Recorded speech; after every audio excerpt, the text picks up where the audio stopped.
Hallöchen, ihr Lieben, und willkommen auf meinem Kanal. Heute geht es ab Düsseldorf los, über Amsterdam nach Rio de Janeiro. City Oppervlucht. Mijn naam is Dwight en samen met Chiara zijn we vandaag uw cabinebemanning richting Amsterdam. Die Reise ist lang, aber die Vorfreude ist riesig.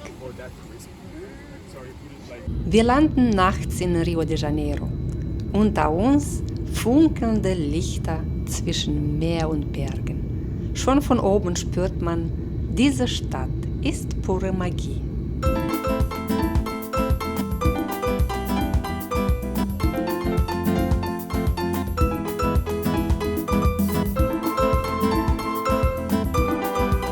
Das Hotel ist gemütlich und liegt mitten in der Stadt.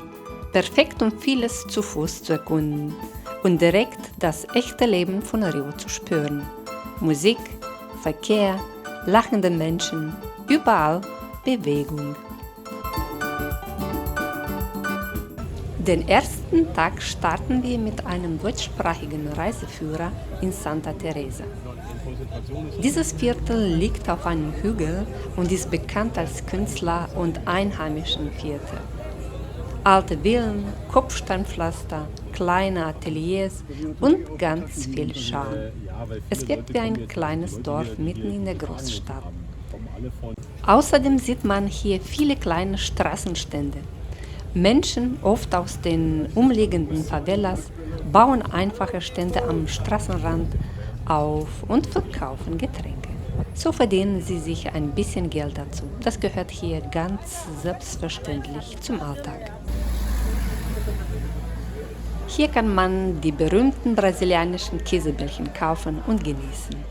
Die berühmte gelbe Straßenbahn, der historische Bonde de Santa Teresa, rattert normalerweise gemütlich durch die engen Gassen von Santa Teresa und gehört hier einfach zum Straßenbild. Doch zur Karnevalszeit steht er still. Dann übernehmen Musik, Menschen und pure Lebensfreude die Schienen. Ein Highlight ist die bunte Escadaria Selarón mit über 2000 Mosaikfliesen aus aller Welt. Ein echtes Kunstwerk unter freiem Himmel. Das ist Getulio D'Amado, ein Recyclingkünstler aus Santa Teresa. Er schafft farbenfrohe Kunstwerke aus Fundstücken und recycelten Materialien und arbeitet in seinem offenen Atelier Chamego Bonsolandia, wo er seine Werke direkt präsentiert und verkauft. Sogar die Müllarbeiter erleben wir bei ihrer Arbeit hautnah. Das gehört genauso zu Santa Teresa dazu. An vielen Orten erhält man einen beeindruckenden Ausblick über Rio de Janeiro.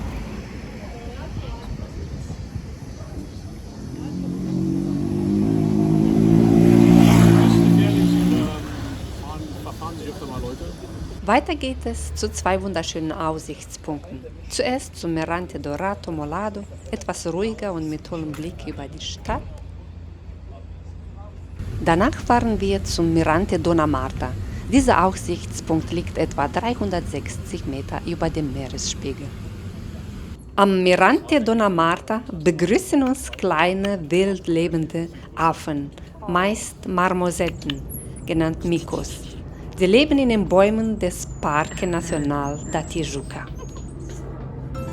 Oben angekommen sehen wir die Christusstatue, die Guanabara-Bucht und den Zuckerhut.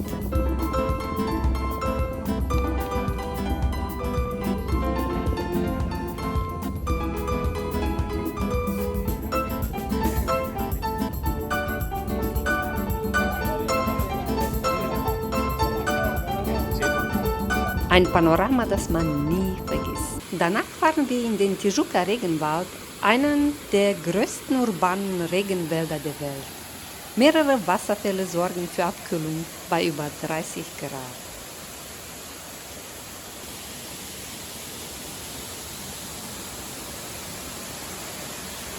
Der größte, die Cascatina Taunay, ist etwa 35 Meter hoch und wirklich sehenswert.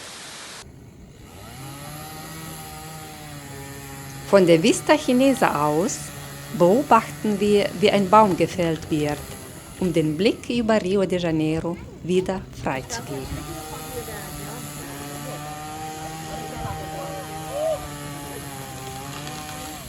Anschließend besuchen wir die Favela Tavares Bastos.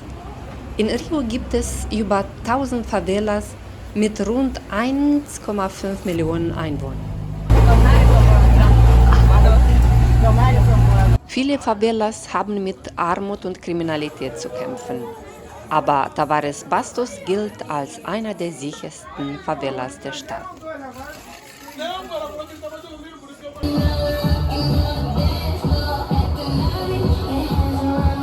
Wir gehen die engen Treppen auf,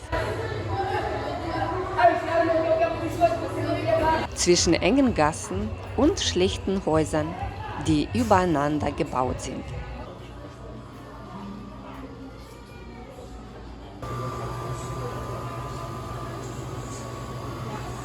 Hoch über der Favela Tavares Bastos liegt The Maze.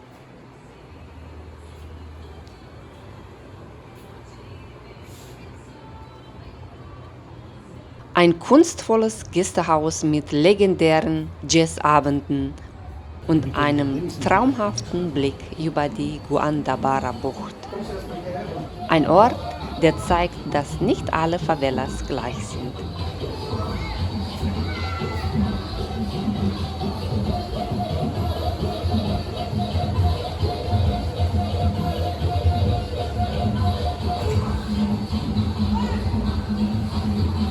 Die hier wohnen, da kann man sich gar nicht vorstellen.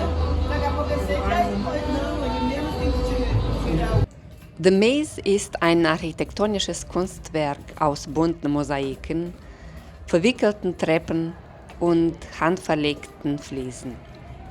Über Jahrzehnte wurde hier jedes Detail Stück für Stück gestaltet. Wände, Böden und Terrassen sind mit kunstvollen Mustern bedeckt, die dem Ort seinen labyrinthartigen Charakter geben.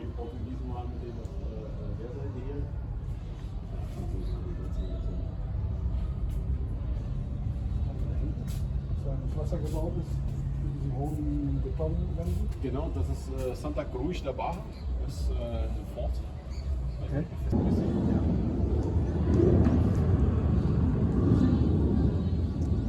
Das ist vom Mitten in der Favela wird fleißig Fußball gespielt. Mit Orten wie die Favela Tavares Bastos mit The Maze hoch über der Guanabara-Bucht wird deutlich, eine Favela ist weit mehr als das Klischee von Armut und Kriminalität.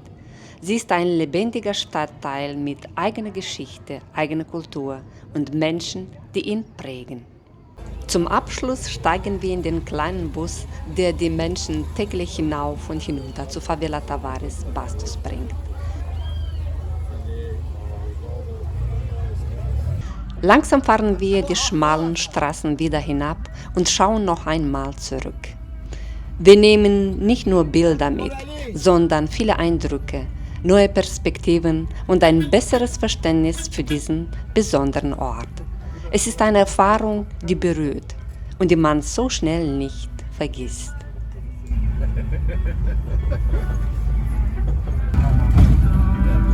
Bergauf hat Vorfahrt. Also wenn die Gas geben. Ja.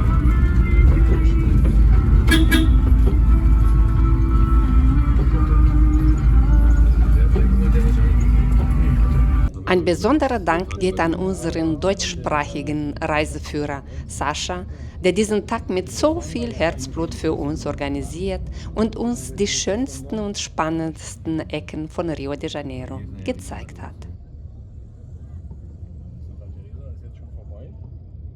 Auf dem Weg zurück zum Hotel fahren wir noch am beeindruckenden Arcos da Lapa vorbei, dem historischen Aquädukt und an der modernen Kathedrale Metropolitana de São Sebastião. Kaum wird es dunkel, zeigt Rio de Janeiro sein ausgelassenstes Gesicht. Denn es ist Karnevalszeit. Überall auf den Straßen wird gefeiert, gelacht und getanzt. Musik liegt in der Luft. aus Bass und Lokalen erklingt Live-Musik und zwischen den Menschen entstehen spontane Tanzflächen. Die ganze Stadt scheint in Bewegung zu sein, voller Energie, Rhythmus und Lebensfreude. Gerade während des Karnevals spürt man, Rio pulsiert Tag und Nacht.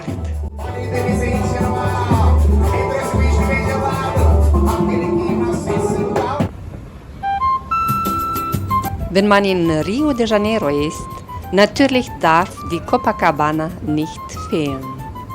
Der Strand ist etwa 4 Kilometer lang und weltberühmt.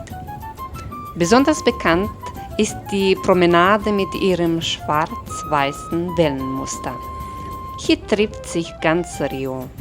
Menschen treiben Sport, genießen die Sonne oder verkaufen kleine Snacks. Die Atmosphäre ist einfach einzigartig.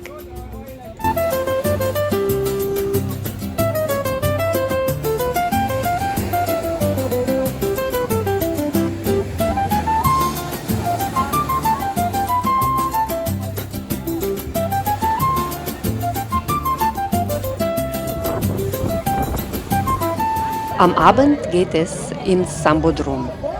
Dort findet während des Karnevals die große Parade statt. Die Paradestrecke ist etwa 700 Meter lang und bietet Platz für rund 70.000 Zuschauer. Wir haben das Glück, im Bereich zu sitzen, wo auch die Einheimischen feiern. Und ich kann euch sagen, diese Stimmung ist unbeschreiblich. Die Kostüme sind prachtvoll, glitzernd, riesig. Die Musik, die Trommeln, die Tänzerinnen und Tänzer, man spürt die Energie bis ins Herz.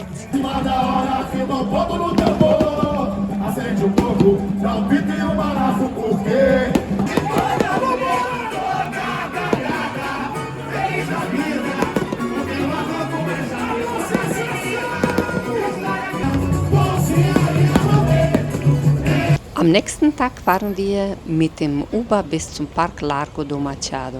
Dort gibt es die Billetteria, wo man Tickets für den Bus oder den Zug kaufen kann, um hinauf auf den Corcovado zur Christusstatue zu fahren. Wir entscheiden uns für den Bus.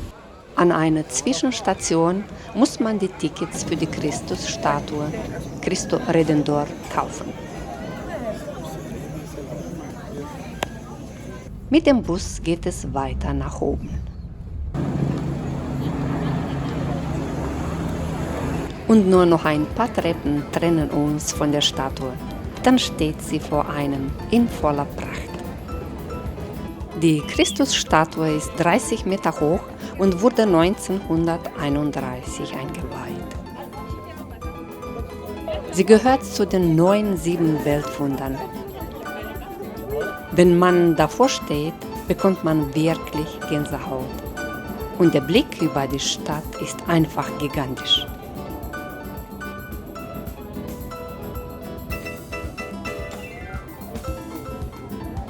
Hinter der Statue befindet sich eine kleine Kapelle, die definitiv einen Besuch wert ist.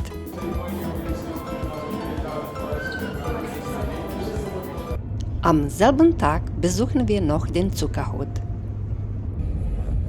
Schon auf der Fahrt dorthin sehen wir, dass viel Verkehr ist.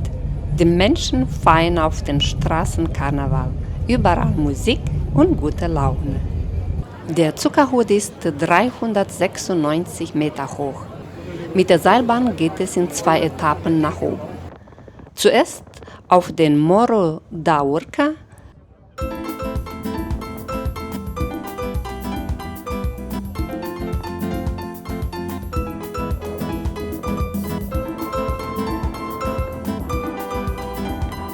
und dann weiter bis ganz nach oben.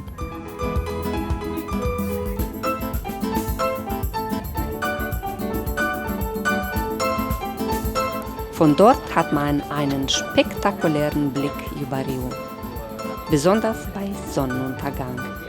Einfach magisch.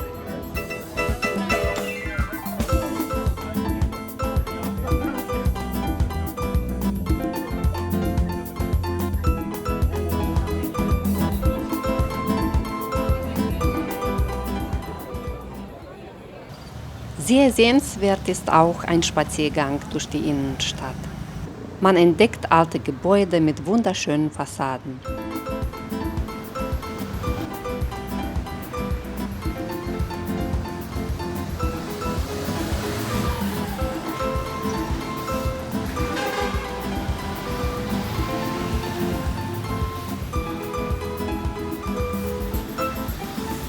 Besonders spannend finde ich die Bauarbeiter, die an Seilen hängen und die Fassaden reinigen oder verputzen. Das sieht man nicht alle Tage. Wir besuchen auch einen typischen Markt. Dort findet man alles: Obst, Gemüse, Gewürze, Fleisch, Fisch.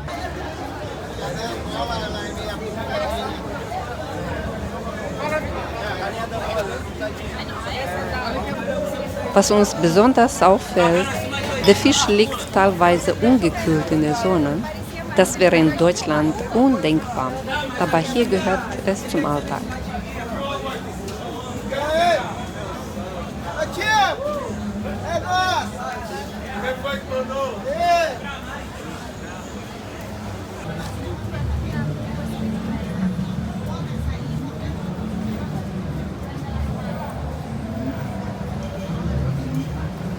Gegenüber vom Markt liegt ein Park und auch dort wird Karneval gefeiert. Überall Musik, Tanz, Menschen in bunten Kostümen. Unser letzter Abend führt uns in ein wunderbares Restaurant, das Asador.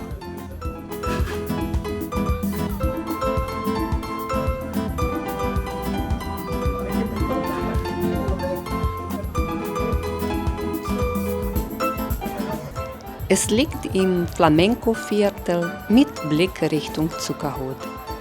Ein sehr stilvolles, exklusives Restaurant. Das Fleisch wird direkt vom Spieß am Tisch frisch abgeschnitten. Typisch brasilianisches Churrasco.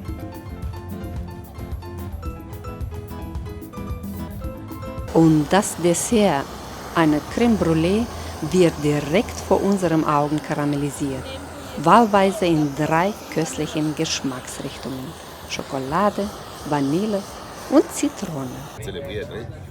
Den Abend gemeinsam mit Freunden genießen. Ein wunderbarer, perfekter Abschluss dieser unvergesslichen Reise. Und dann heißt es Abschied nehmen. Rio ist eine Stadt voller Kontraste: Natur, Armut, Lebensfreude, Musik, atemberaubende Ausblicke und unglaublich herzliche Menschen.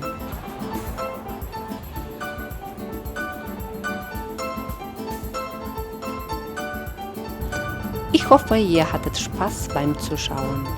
Über euren Kommentar würde ich mich sehr freuen.